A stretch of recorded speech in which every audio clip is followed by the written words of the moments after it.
پاک افغان انګور اډو ان شاء الله زر نه زر فعال شي. میر امید ده صدر صاحب هر سره ویلوړ ده چې دا زره روکه چې ان شاء الله بارډرو په نږدې ورځې کې خلو شي. د خوښۍ مقام نه یقینا ډېر وخت وشه په دغه وطن کې د افتتاح د شیونو ول د روټین ولا خبره وه خو تجارتي مشکلات روغل بارډري نه بان شول 13 میاشتې ووتلې او بیا د میز په ساوت وزیرستان کې خاص کر د فرش روډ ډېر یو غټ روزګار دی دا یوه ډېره غټه منډۍ یو دغه په زرینه کاسون د طالبر هم هغه د مختلفې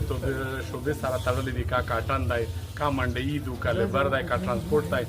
نو موږ پر امید چې ان شاء الله په نږدې ورځو کې لکه په انټرنیشنل میډیا په میډیا باندې تاسو کتلې وي د پاکستان د چاینا د افغانستان چې کی مذاکرات وشول ډېر موږ په باندې خوشحال هي او ډېر پر امید هي امید ده چې په بګاګا ایس کې صادق صاحب نن اخیری دوره دو درم ورځ د واپسی دو نو موږ ته ډاډګرنه راس کړی دو چې ان شاء الله د مو د واپسی سره چې د بارډر د افغانستان سره موږ کې پوت مسایل وي دا حل شي موږ په دا باندې د خپل حکومت نه دلته د ایجنسی نه او چې څومره د موږ کنسرن ادارې دی غنه دا اپیل کی چې دای په دغه شي کې کلیدي کردار ادا کو په زر نظر د وزیرستان چې د ودلای معیشت د دغه د چت کول د پر خپل جدي ګامینه وخلی. ډېره مننه. میږ نن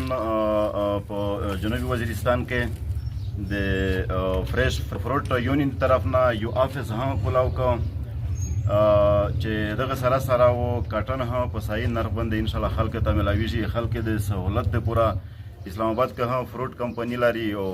غزنی او کوبل کې دغه سره میږ کانټیکټ دی باقاعده او ان شاء الله مو امید دی چې د کوم مشکل وخت چې تیر شه صبور درېمي نو میږ د وزیرستان فریش فروټ چې کوم دی کنه میږ د پاکستان مختلف ځایونو ته د انتقالولو د پوره بهترین پلان لري چې میږ ان شاء الله ورته انتقالوي په صحیح نرخو خرڅیږي دی ته پیسې په خپل اکاونټ کې په یوه ورځ کې په دوه ورځو کې دننه ملاویږي. پورټ او انپورټ میږ لکه افغانستان پاکستان خو نه چاینا نه وخلا دوبۍ نه ترکیه نه کنه نیوزیلند سویزرلند چې کومه موادو انپورټ چې کوم دی کنه د بندر عباس د لارې میږ دا انتقالوي پاکستان ته رسوي. نو ایکسپورټ چې کوم دی د میږ سره پلان شته چې د اندیا نه د افغانستان د پوره هر څه شی په چار شي ایران د پوره میږ عام کسا بل شی کسا کنه تربوز او دا شی نه امرود اندونا دا شی نه میږ دغه انتقالوي افغانستان ته.